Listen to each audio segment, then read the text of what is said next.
Alright, so I'm just editing my video now, and I just realized that I made a big mistake. I'm using OBS, that super cool editing recording software, yeah. Apparently my audio is all messed up. I'll fix it in the next episode, but everything that's not my voice is gonna be really loud. Good morning, ladies and gentlemen. It's my name is Mr. Ross, and today, look at this. That is a terror and attack, and then a 1.0. I don't know if any of you know what that means, but that means that Terror Attack is no longer just some, like game that some devs are working on just for fun. It is now an official game. That means cool stuff's gonna be coming, and in fact, there's like a roadmap of all the stuff that, they're gonna be planning on doing in the future. It sounds cool, but that's not what I'm here for today. Today, I am here to review some of my newest creation. Alrighty, first creation we got here. It is way down here. It starts with an M. We got a bird in the background. Is the MD-274 SS SkyBender. You know what SS stands for? Supersonic, because that's my design tactic when I was trying to, design this. I meant to be have a slick shape. It's a fighter plane, fighter and bomber plane. As you can see, it appears that a random number of missiles are actually loaded into the thing. This fighter plane is both a fighter and a bomber. It's a fighter-bomber thing. This is the normal version of it. It's got two powerful thrusters right there in the back. It's got fuel stored right behind there. And then there's a little bit more fuel on the top somewhere. I believe, yeah, you see him sneakily right there and there. So we got fuel right there, which I call the radar dome, because IRL, that's where radar dome would go. Use the pitot tube, which is, there's a speedometer somewhere back here, because that's where pitot tube, yeah, right there. There's a speedometer, just like real life. And it's even got its little guns right there, embedded in a hole. It's got a couple of anti-fighter missiles. Now let me show you how this thing works. So we just go, we take off. And it's actually half maneuverable. It is for such a big plane, it's not too immaneuverable. It's very bulky too. This thing is, it's hard to kill. It's not just like your normal, your drone that gets hit by a singular cruise missile and then immediately just combusts. Nah, it's not like that. It isn't actually, meant to be able to take some hits type of plane. It's got 12 cruise missiles on it, but that's enough to blow through most shields. I'll demonstrate this. The best part about this, you see, that's fireworks. As you can see, once it runs out of fuel, it's totally fine and still fly, just not as, fast as before, I guess. These are mainly for just getting off the ground. They're afterburner. So yeah, this thing does have shields. It's fully shielded. It's got a decent battery life. It's got 18 or so Hawkeye batteries. Most of the internal is just, 0 propellers. And look, for dogfighting, I even have this little rear tail gunner thingy, so you can shoot missiles at enemies that get on your tail. Anyways, let's go try and take out that dreaded missile turret, eh? It's fireworks. I like fireworks. Flat, you can go 107, 108 if you're going a little bit further. There's the missile turret over there. So let's pull off, and let's do our attack. Alright, so we just aim right there, pull off. We just blew that thing up way before we ever got in range of it. I don't even think we got in range of it. And then you just pull off, and then it's just, they had no hope. You just long-range missile that sucker. It's just that dude now. Bam, gone. You don't have to pull up, but I like pulling up because it's the safest. So the purpose of this is to take out heavily shielded and heavily armed things before their missiles can actually hit you. Let's just say, for instance, that you are going up against Quack Duck's the Dire Wolf, that massive thing, or even the Maverich, which I'm going to showcase in a bit. Dire Wolf, Maverich, it's got some long-range missiles on it. If you get in range of those missiles, you're going to be losing a lot of your shields, This thing is meant to just basically shoot long range and then just blow them up before they can even get, be able to hit them. Now, I only have 12 cruise missiles on here, but if you're looking at this, you probably see that there is quite a lot of extra space on here for fitting other, missiles. You can put some, right here, right where my cursor is.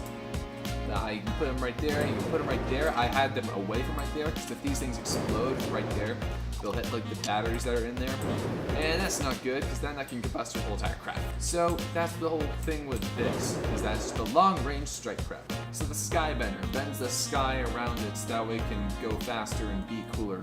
I mean, supersonic jets do kind of bend the sky. They go so fast that they make a cloud behind them just out of the pure air movement.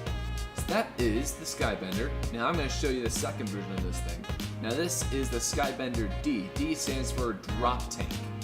And as you can see, it's got these things on it. What the heck are these? These are basically, if you need to go somewhere faster, you can get there faster with these things. So these things are basically just meant for, you know, getting to someplace faster. If you have a mission a long place away, you just grab yourself a drop tank version and you get there really quick.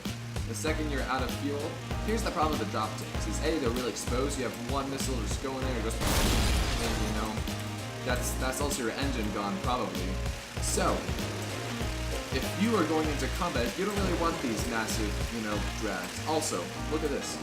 You jump up to 115 and then drop down to 94. That's a lot of like, jumping around, you know. And while turning, you can really see it. If you're trying to chase a target and all of a sudden you get one of those, you turn super fast, it's not as accurate. It's not as, you know, consistent. I mean, I've done multiplayer dogfights. I know that this is going to be a problem. Here's all you have to do. Press X. They fall off. And they just fly to the ground. They do a little goof. So now all of a sudden you got your normal plane back again. And all you have to do to get these boys back is come around and just suck them up into your inventory. Simple as that. But anyways, yes, this was the SkyBender. The shielded, supersonic, quote-unquote, fighter bomber. Yeah, woo. Okay, let's go on to the next craft. Now, what is the next craft? The next craft, well, a lot of you have probably already seen it. It's been on the workshop for quite a while. I just haven't reviewed it because, I don't know, I was bored, didn't really have the time. MD 972 Maverich Armored Assault Carrier. And you might look at that last thing and go, carrier? Wait, what? This is a carrier? Indeed it is. And I will show you here in just a quick little moment. So as you can see, it's a stumpy little thing. It ain't too big. It's armed to the brim with weapons like everywhere. I got weapons inside the hull, the railguns, and then you got the missiles, you got the little cannon, you got more railguns over here, you got more missiles. Everything is deeply embedded in the hull when I can possibly do it, I guess, is what I'm trying to say. It's got this little nacelle, I guess. You got the missile launchers, you got the big cannons right there, you got miniguns on the bottom, you got downwards facing monster mortars, and this thing can also anchor. It's got these little like you know what you see on a warship type of stuff up there. It's got lots of these venture cannons, which are good because, as you can see, those things go really long range. Now, onto the carrier part of it. Press X. This thing drops. It's a door. If you press Shift, it can open. If you take one of these things and put it on the red block right there, you can prop it open, and you can fit stuff in there. So what can you fit in there? Well, I've reviewed it in my Air Force video. It is the ACI. Now notice I have ACI D. D means deployable, which means it can be deployed midair by one of these things. Now the reason why this won't work midair is because when it's so high up, this plane's gonna turn into aerial mode controls, which is not good because if you press S with aerial mode controls, your flaps are just gonna turn down and that's it. You're not gonna actually move backwards. However, these have two small hover plates, the D versions, the ACI-2, which is the dogfighting version, and the ACI-1, which has the cruise missile on it. This one, it's got a cruise missile on it and an extra thing. This one's a dogfighting version, and it has a Venture avalanche launcher right there. And yeah, so either of these both have this little hover plate right there. And that little hover plate is what allows you to deploy these mid-air, because the hover plate thinks it's on something and on there. You can put either of these in there. I have them linked in the workshop page for this bad boy. What you want to do is you want to get those front wheels hooked up right on there, and they'll just slide right in. It's got these boys right there, which help this to slide out super slick like. And I don't know what is happening right now. You can replace these and, you know, just put whatever that can fit in there, So, once you got your plane in there, you just turn back into this, you close it, and then you put it on the orange block and that'll lock it in. Then what do? You just press shift. If you press W, you'll tilt forward, and you will also move forward. If you press S, it'll tilt back, and you'll also move back. If you press A, it will turn you. If you press D, it'll turn you in the other direction. This thing, it has gyroscopes, so you know, it can right itself. As you can see, this thing has some impressive combat capabilities right here. It's got lots and lots of cruise missiles. It's got a lot of shields, although I haven't really showcased those yet. And it's got just a lot of stuff. Okay, let's land it. Unfortunately, it's night, so I'm going to use my night charger. Now, one thing that's cool is that this thing can actually charge things in its hangar. As you can see, this ACI, it's charged. And you know why? It's because down here, somewhere underneath here, I have put a small little wireless charger. This thing can charge whatever is in its hangar there. So yeah, that is the Maverich AAC, Armored Assault Carrier. It's massively shielded. It's got health bubbles like covered basically everywhere. It's got a hangar, which is really cool. You can put lots of stuff in there. I mean, it's not really as a hangar as much as just like, you know, a trunk. It's a trunk on your car, on your flying car. And it's got quite a decent battery life too, as you can see. It's got a little battery wall right in here. Yeah, it's got lots of batteries. It's got a little bit more back here. It's got a couple in here in the center part. It's just got them kind of all around. The one thing that I actually mentioned in the description for this thing, which is quite long, so I don't mind you if you don't read it, but if you go into this thing, then you turn this and this into an enemy tech, you can become Anakin Skywalker. And you can, you know, like in the first movie, this!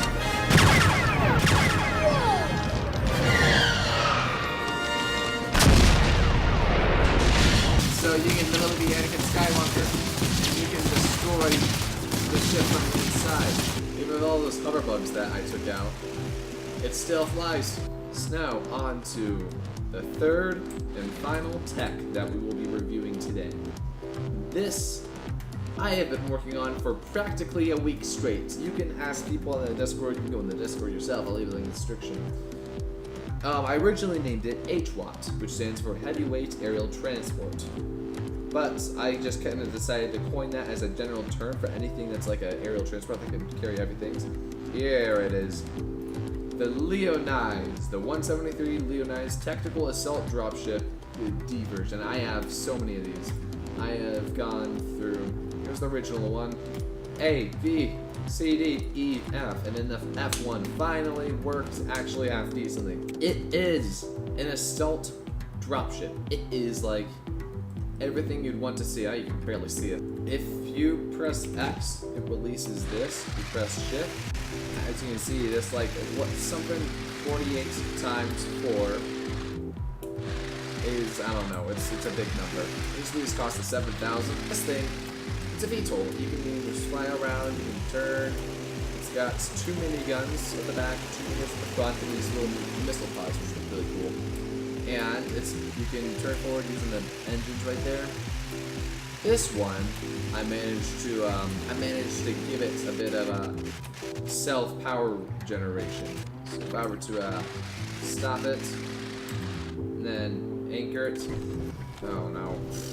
If this ever falls off, what you want to do is you want to get it like this, that way the hook is in between the legs, and that is basically right next to that armor plate right there, because that's where it actually goes. So move it just a tad bit forward. Yep, there we go, that's good. You press D, and it'll glitch back into its socket. Eventually. There we go. So this thing, it's got a little repair bubble that can repair the thing if it ever gets damaged, which it actually does quite a bit. You can repair the entire rod except for the very bottom. I might fix that. And this thing has got a bunch of little venture shields all over. It doesn't have too many weapons. It's not meant to be a weapon ship. It is literally a drop ship. I'll show you exactly what I mean. So if I were to load in what I've been using to test it, the brick, which is the thing, The C version is the one I'm using currently. You have this ring right there. Then you have this umbrella-styled hook. This is not the only type of hook you can have. You can have all of these removed. Just have a hook right there at the back of your like tank, whatever you want to pick up. You get into your trusty old Leoneis. You take off, and then you try and you hook it. Now here is the problem with this: it is very, very, very, very hard to maneuver. And you have to get used to this. Especially because if you press shift for a little bit too long, you just fly up because you have a lot of upward thrust there. What you want to do is you want to like line yourself up with your hook. Get it in line. You press W. This will move you forward. You take a look down here to make sure you're at the right elevation. Keep going. And we got it. So then once we got it, we just pull up. So now what you want to do is you want to get that hook directly in that little groove right there. Like that. You just want to get it in that bottommost groove. And then you'll be able to carry it and turn with it like all decently and properly.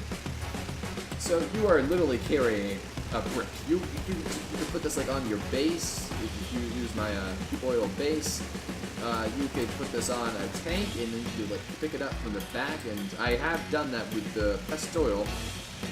The only problem with it is that the test oil has so many AIs on it that I just couldn't find them all, and if the AI gets like tilted downwards, it presses B basically, and it does the build beam and it rights itself, which is good for most cases except for when you're trying to do this. So you just fly around, and then you can turn with it and all that sort of shebang. Whenever you want to land it, what you want to do is you cannot be going forward. If you're going forward, you're just gonna crash basically. You want to go backwards, and then it'll just drop off, and bam. See? Pretty darn simple. Now, I would suggest having an umbrella-style hook like you saw there when I spawned this in, but unfortunately, you can't always have that. And also, if your tech is uneven, you want this to be at the back. You don't want to have an umbrella-style, because if you try and snag it from the side, it will flip this thing over. It's just, this doesn't handle with unevenness too much. So, have that hook at the back. I'll show you the design, I guess, in editing a little bit. So you can put that on the back of any of your anythings, and yeah, you can just snag it and then drop it, and yeah. Oh, landing this thing. I almost forgot. What do you think is gonna happen if you land it like this? Do you think, A, it will land properly? B, you will get impaled? C, one of the two above? If you pricked B, then yeah, you're correct. Watch. You just get impaled. So don't land like that. I will show you how to land. Why I'm also gonna post on the workshop a spare arm of this. So that way, you know, it will be, if you break it, then you can just, you don't have to lose all your shields and batteries and stuff, and you can just spawn that in and, you know. So let me show you how you properly land it. So, you can't have it directly under you. What you have to be doing is you have to be going forwards, that way it's angled back like that. You have to catch it on the ground, so that way it will like be pulled backwards. Then you land on your front, and most of the time you smash your face, like right here, this armor stuff gets smashed to the ground. You want to hit with your wheels, because then those don't smash, those actually, you know, stay alive. That's why the armor right there is theirs, so that way you can actually smash on the ground, you know, not lose your face. I'm gonna go, and I'm gonna go back to where some enemies are. Just that way I can show you guys how to properly and tactically extract a thing. Alrighty, so just go ahead, get real all nice and close. Oh man, it's tricky. If you do it without a lot of speed, you tend to drift a lot because you don't have these things. If you can get up to a certain speed, those things will keep you from drifting, and then you can snag it a lot easier. Okay, so quickly turn in the direction that you need to, so that way that thing will fall into the middle. Come on. There you go. If you can get going fast enough, you can get these to help you out. So now I'm going to go and I'm going to drop it in next to those enemies over there. Because, I don't know. I want to feed my cube to the enemies, to the enemy turrets.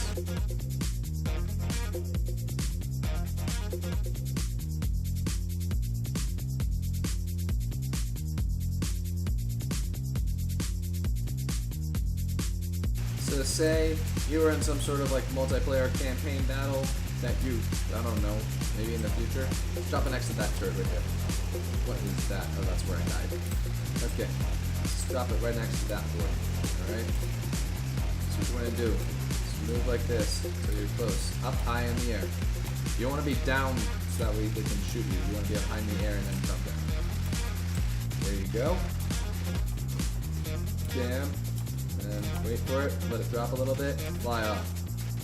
And now they'll just shoot it. Alright, well, that's all good and dandy, but what if you want to get a dude out of there? What if you have turrets shooting your base and you want to get him out of there? Well, this is where you gotta be quick and you can't miss, right? If you miss, then you're gonna lose your base. So, what you gotta do? Quickly come in. Make sure you have. Oh no, I'm gonna miss. I'm gonna miss. Okay, come on. No, I'm not gonna miss. Yes, I am gonna miss. Shoot! Okay, well, I did that very badly. That's an example of how not to do this, I suppose. So let's try that again. If you turn this thing too much, it will bend and twist, and it's not good. When you're moving forward, turning is not something you want to do too often. You want to go generally straight. Okay, there we go. We're coming in, and we got him. We're getting you out of here, boy.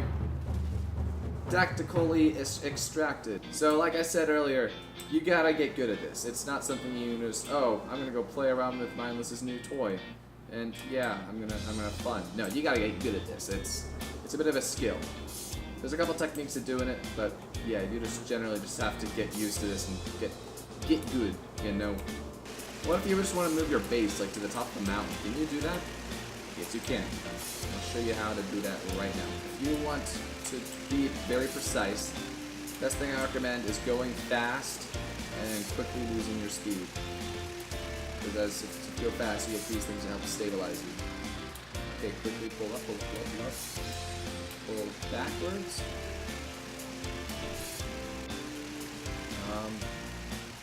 That almost worked. Not quite. I mean, it's difficult. It's tricky. You gotta get good at it. I came in a bit too hot, I believe. But yeah, you can do that, and I actually have done that. I have a screenshot of me being able to do that. And I actually got it on there too, right on top. Thank you guys for watching. If you enjoyed these texts, please, well, if you liked the video, how about that? Then you should hit the like button and consider subscribing, because if you subscribe, then you are a critic. I'll see you guys after the hospital, because I just impaled myself. That was a bad intro. I'm sorry, guys. Goodbye. Out. Did I say out intro? I'm done.